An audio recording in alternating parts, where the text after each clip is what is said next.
Grenada signs tax information exchange agreement with Canada. In this period where we're dealing with terrorism, we're doing all sorts of madness taking place in the international community, we ought to share information on taxes.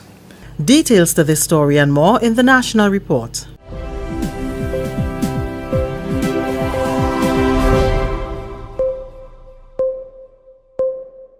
With the National Report, I'm Leslie Ann Johnson Cornwall. Grenada and Canada have signed a tax information exchange agreement, which Prime Minister and Minister for Finance Dr. The Right Honourable Keith Mitchell says is not based purely on revenue, but also on securing the country. The agreement was signed with Canada's High Commissioner to Barbados and the Eastern Caribbean, Ms. Marie Legault, on Friday morning. Dr. Mitchell says there is need for even greater transparency and accountability in governance, with the world becoming a global village, hence Grenada's decision to pass the Fiscal Responsibility Act. In this period where we're dealing with terrorism, we're doing all sorts of madness taking place in the international community, we ought to share information on taxes, because there might be, in some cases, links that we may be able to detect. So this is not a simple decision of just revenue. It's also about securing our country, our borders, or different, the world environment in which we live. So I'm particularly heartened by the step we're taking. We have done it with other countries around the globe, and Canada has always been historically a good friend of Grenada.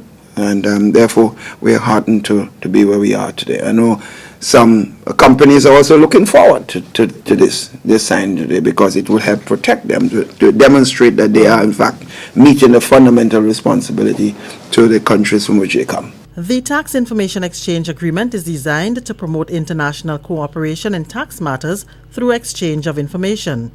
It will also help both countries to look further at their vision for security and stability in the region.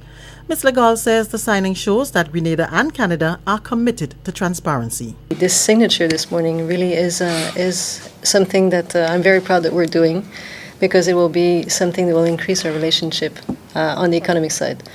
As you said, this is an important step. This is important for Grenada. This is important for Canada.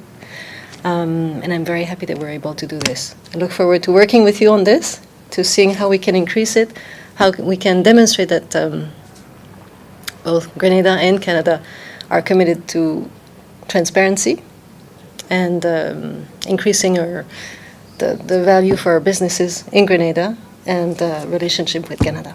Canadian MP, Grenada-born Mrs. Selina Cesar-Chavannes, says the signing will ensure greater accountability. Our government in Canada is really particular about being open and transparent and accountable, and this agreement ensures that the countries in question are doing so. Grenada's Prime Minister Dr. Keith Mitchell is again appealing to the Canadian government to make the process of obtaining a Canadian visa humane and hassle-free. Dr. Mitchell's latest appeal came during a meeting on Friday with Canada's Parliamentary Secretary to the Minister of International Development and former Parliamentary Secretary to Prime Minister Justin Trudeau, the Honourable Selina Cesar-Chavannes. Mrs. Cesar-Chavannes, who is Grenadian, is accompanied by Canada's High Commissioner based in Barbados, Marie Legault. Prime Minister Mitchell reiterated to the delegation the concern of the time and cost involved in the visa application process for Grenadians and other Caribbean nationals to be able to secure a visa for travel to Canada. Dr. Mitchell stressed that this was an issue he previously raised with former Canadian Prime Minister Harper, as well as other government officials over the years. He emphasized that he was not advocating the total waiver of visas because he understands that individual countries have their own policies and procedures based on their own information. However, he will continue to advocate on behalf of the citizens of Grenada that the process for a Canadian visa become more humane and hassle-free. Dr. Mitchell suggested that Canada look into having a visa official come into Grenada once a month to help execute the visa application process and do the same for the regional countries as schedule permits. The Canadian High Commissioner to Barbados and the Eastern Caribbean, Marie Legault, stated that the Government of Canada has heard the cries of Dr. Mitchell and several of his regional colleagues over the years and are indeed working to make the process of visa application a smoother one. She also stated that they have now reduced the visa form system from long form to short form. The visa application can also now be executed online and transmitted to Trinidad via courier service without persons having to physically travel to Trinidad to secure a visa, as was previously the case. This is the National Report. More news after the break. The Children's Carnival Frolic returns to the National Stadium on Saturday, August 5th. And this year, it's no exception to the fun and frolic experienced by our nation's children as they parade in colorful revelry. It's fancy masks, still pen, calypso show. I love Carnival. I love my mask. It's the Children's Carnival Frolic National Stadium. Starting time 11 a.m. Admission adults $20. Children pay 10. More at the door. So don't miss out on this sizzling array of colors. It's mass, pan, and calypso. The Children's Carnival Frolic. Saturday, August 5th. Bring your kids. Bring every child and have a ball. 2 students from the T. Marisho Community College have been selected by the Caribbean Science Foundation to participate in the Student Program for Innovation in Science and Engineering, or SPICE. Jason Phillip and Tamara Bubb will attend the 4-week workshop in Barbados from July 15th to August 13th.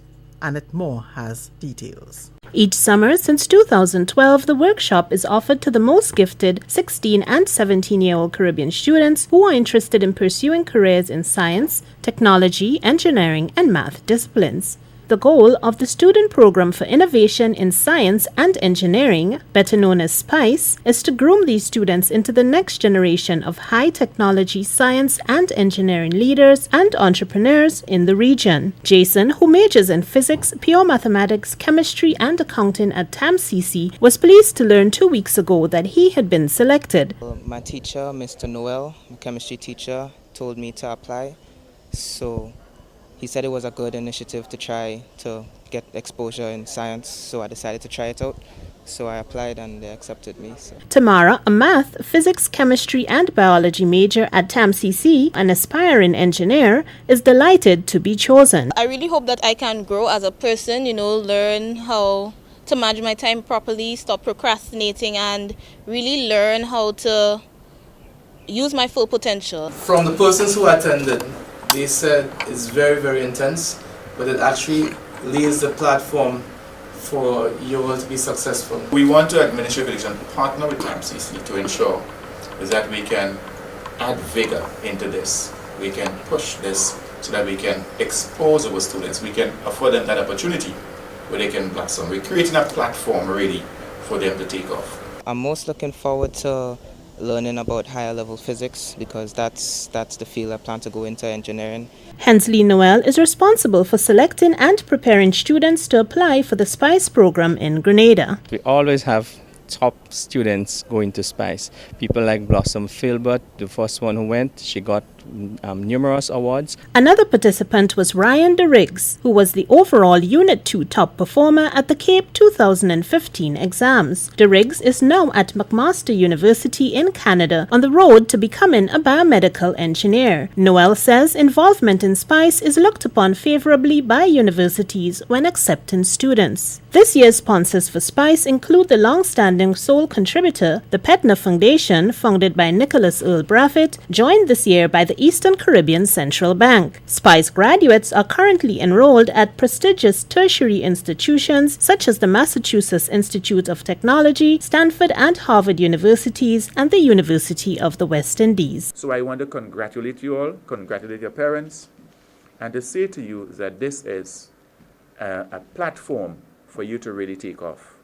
Make the best out of it. The 2017 SPICE participants leave for Barbados on Saturday.